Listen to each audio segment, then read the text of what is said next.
हाँ, तो आज हम लोग को क्या देखना है बच्चों? आज हम लोग देखेंगे, क्या देखेंगे? आज हम लोग देखेंगे मेंसुरेशन। क्या देखना है हमको? मेंसुरेशन, ठीक है।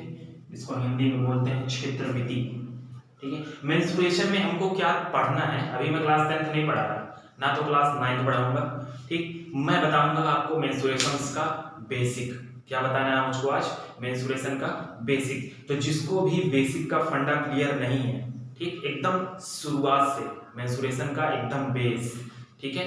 मतलब कि मेंसुरेशन पढ़ा क्यों जाता है? सबसे पहले बात तो मेंसुरेशन पढ़ा क्यों जाता है? मेंसुरेशन इसलिए पढ़ा जाता है जिससे हम क्या कर पाए, किसी भी लंबाई को, किसी भी सामान के वजन को, वेट को, या किसी भी चीजों को हम क्या कर पाए, किसी भी चीजों में कंपेयर कर पाए, अंतर कर पाए, या पता कर पाए कि वो कितना है, कैसा है, क्यों ऐसा नहीं है। जैसे मान लो आप दुकान पे गए, ठीक है, तो आप किसी दुकान वाला से तो ये तो बोलोगे नहीं कि हमको 2 लीटर चीनी दे दीजिए, हैं?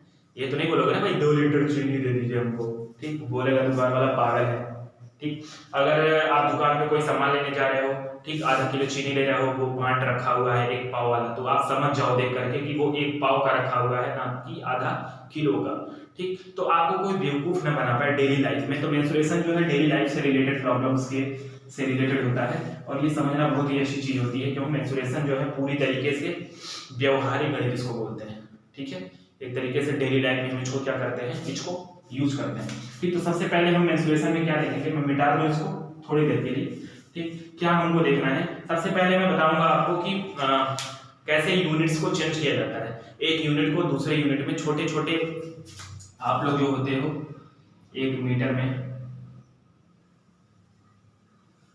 कितना बड़ा था लिखते हो सर, 1 मीटर में कितना सेंटीमीटर होगा, ठीक।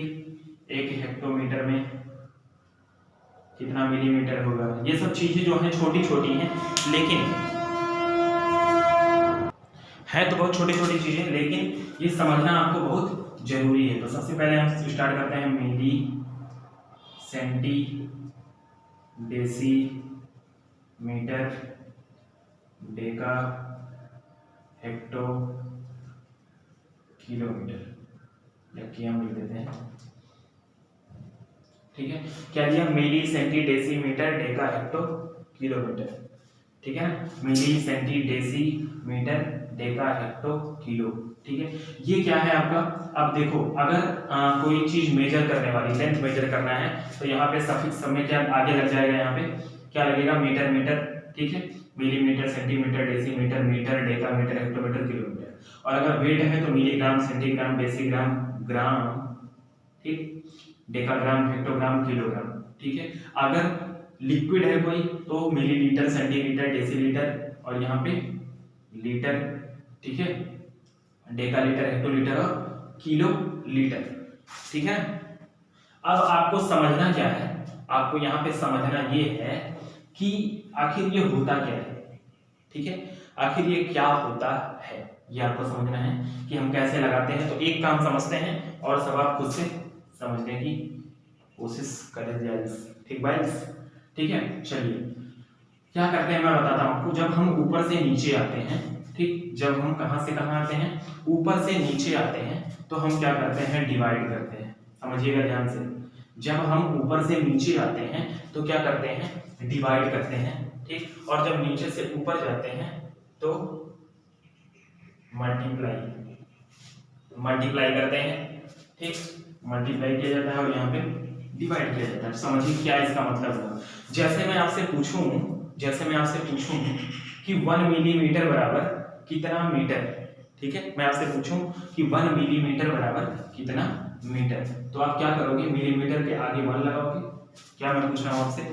1 मिलीमीटर बराबर कितना मीटर, ठीक। तो आप क्या करोगे? मिलीमीटर के आगे 1 लिखोगे, उसके बाद क्या पूछ रहा हूं? मीटर, तो वहां तक 0 बढ़ा दो, ठीक। मैं कहां जा रहा हूं? ऊपर से नीचे। तो जब ऊपर से नीचे आएंगे तो क्या करना है? डिवाइड। मतलब इससे हम क्या कर देंगे? 1000 होगा ना ये, इससे हम डिवाइड कर देंगे, ठीक। तो क्या आ जाएगा? 1 मिलीमीटर बराबर 1/1000 मीटर, ठीक। कई लोग नीचे से याद करते हैं kilo, hecto, deca, metre, deci, centi, millimetre, तो उनका फंडा उल्टा हो जाएगा।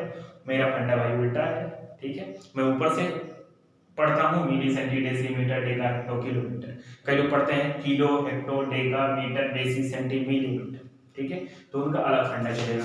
ठीक, अगर मैं पूछूं 1 डेका मीटर बराबर कितना मीटर, अगर मैं पूछूं 1 डेका मीटर बराबर कितना मीटर, तो 1 डेका, डेका का मतलब डेका के आगे आगे, डेका के ऊपर जाना है, डेका के आगे क्या लिखना है 1। ठीक, कहाँ पे जाना है मीटर तक, तो ऊपर चला गया। ठीक, क्या करना है मल्टीप्लाई, तो 10 को हम ऐसे ही लिख देंगे, मल्टीप्लाई का मतलब सीधे लिख देना। तो 1 डेका मीटर बराबर 10 मीटर। मुझे लगा है आपको समझ में आ रहा होगा।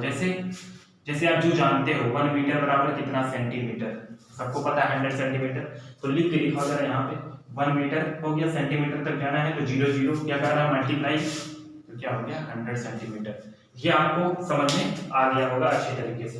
ठीक, तो ये तो हो गया आपका क्या, किसी एक यूनिट को दूसरे यूनिट में चेंज करने का तरीका।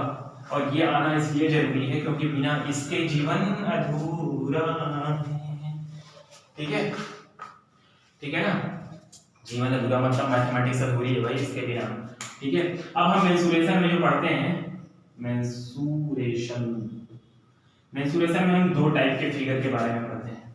ठीक, कितने टाइप के फिगर के बारे में, 2 टाइप के फिगर। एक को कहते हैं 3 डायमेंशनल फिगर और एक को बोलते हैं 2 डायमेंशनल फिगर। ठीक, 2 डायमेंशनल फिगर में हमको कौन कौन सी चीजें पढ़नी है, बहुत सारी चीजें पढ़ाई जाएंगी आपको। ट्रायंगल, रेक्टेंगल, ठीक, पैरेललोग्राम, रोम्बस, ये सब चीजें आप बेसिक में पढ़ चुके हो। ठीक, बेसिक ज्योमेट्रिकल आइडियाज में रोम्बस, ट्रेपेजियम, ठीक है, स्क्वायर, और कुछ बचा, और भी बहुत सारी आकृतियां, मतलब ऐसे फिगर जिसको हम कॉपी पे आसानी से क्या कर सके, बना सके, ड्रा कर सके। या ऐसे मैं बोलूं कि जो x और y पोर्शन में होता है केवल, ठीक है, उसको हम बोलते हैं 2D फिगर, मतलब जिसके पास लेंथ और ब्रेथ केवल होती है उसको हम बोलते हैं 2D फिगर। ठीक है, अब देखना ये ट्रायंगल, इसका हम एरिया पढ़ेंगे। ठीक, और क्या निकालेंगे, इसमें 2 चीजें हमको पढ़नी है, एरिया और पीरियमीटर। सबके बारे में जानेंगे बाद में, अभी कुछ नहीं जानना, बस मैं बता रहा हूँ आपको। 2D फिगर में क्या क्या पढ़ना है, triangle, rectangle, parallelogram, rhombus, square, trapezium. ठीक, 3D में हम क्या क्या पढ़ेंगे, सिलेंडर, ठीक है, पहले ही सिलेंडर ला दिया मैंने। ठीक है, क्यूब, ठीक है, क्यूबॉइड और कोन, ठीक है ना, कोन पढ़ना है, सिलेंडर पढ़ना है और क्यूबॉइड, क्यूब, ये सब चीजें हमको क्या करनी है 3D में पढ़नी है। 3D में हमको क्या क्या देखना है, क्यूब देखना है, क्यूबॉइड देखना है, सिलेंडर देखना है, ठीक है, और कोन देखना है। ठीक है, तो ये तो हो गया हमारा 3D का फिगर, और ये हो गया 2D का फिगर। तो हम इन सब चीजों को अब क्या करना है, हमको स्टार्टिंग से 2D फिगर से हम स्टार्ट करेंगे और बहुत अच्छे तरीके से समझते हुए इन चीजों को चलेंगे कि आखिर हमको कैसे इसको सॉल्व करना है और कैसे निकालना है। ठीक है, तो अभी मैं आज थोड़ा सा आपको जानकारी दे देता हूँ। जानकारी का मतलब क्या, बस मैं ये आपको बता देता हूँ कि 2D में हमको पढ़ना क्या क्या है। ठीक, 2D फिगर में, अब 2D अगर कोई फिगर है, ठीक है, 2D अगर कोई फिगर है, जैसे मान लो 2D फिगर में ट्रायंगल बोल देता हूं। ठीक, तो ट्रायंगल में क्या क्या चीजें हैं, ट्रायंगल एक तो बनाने में जितना हमको पेन चलाना पड़े, ठीक, ट्रायंगल को बनाने में जितना हम पेन चलाएंगे वो क्या है, लेंथ ही तो है भाई, ये लेंथ ही तो है। अगर मैं बोलूं कि आप ऐसा चलो कि ट्रायंगल बन जाए, तो आप कैसे चलोगे, ट्रायंगल के पोर्शन में चलोगे, ट्रायंगल के शेप में, तो ट्रायंगल बन जाएगा। तो आप जितना चलोगे, ये जो चलना होता है ये, ठीक, जैसे मान लो 1 सेकेंड, मैं आपको एग्जांपल भी दिखा सकता हूँ। ये जैसे रस्सी है मेरे पास, ठीक, इसको मैं इस तरह कर दिया, देखो 2D में सर्कल भी पढ़ना होगा, वहां पे बनाने का। ये क्या बन गया, सर्कल, ठीक है, ये क्या बन गया, ट्रायंगल, नियर अबाउट ट्रायंगल बन गया ना ये। ठीक, तो ये जो पोर्शन होता है, जितना फिगर को बनाने में जितना पेन के द्वारा चला जाता है, ठीक, पेन के द्वारा जितना चला जाता है फिगर को बनाने में, किसी भी 2D फिगर को बनाने में पेन के द्वारा जितना चला जाता है वो उसका क्या होता है, पेरीमीटर। क्या होता है, पेरीमीटर। तो हमको उसमें क्या पढ़ना होगा, पेरीमीटर। और इस शेप को जहां पे आप रखोगे वो क्या कवर करेगा, क्या कवर करेगा, जगह कवर करेगा, कुछ जगह घेरेगा बैठने के लिए। ठीक है, अगर आप उस फिगर को, शेप को कहीं पे रखते हो तो वो जगह कवर करेगा खुद को रखने के लिए। मतलब कितना जगह कवर करेगा, जितना बड़ा वो होगा। ठीक, तो ये क्या हो गया इसका एरिया। तो ये क्या हो जाएगा, बीच वाला एरिया। मतलब जितना वो बैठने के लिए, खुद को एडजस्ट करने के लिए जगह उसको चाहिए, उसको बोलेंगे एरिया। और इस किनारे वाले पोर्शन को, जितना इसको बनाने में पेन को चलाना होगा, इसको हम बोलेंगे क्या, पेरीमीटर। तो यही हमको दो चीजें क्या करनी है, पढ़नी है। इसमें 2D में हर फिगर का पेरीमीटर निकालना और एरिया। तो हम अगले लेक्चर में क्या देखेंगे, 2D फिगर का एरिया निकालना और पेरीमीटर निकालना। ठीक है बच्चों, थैंक यू।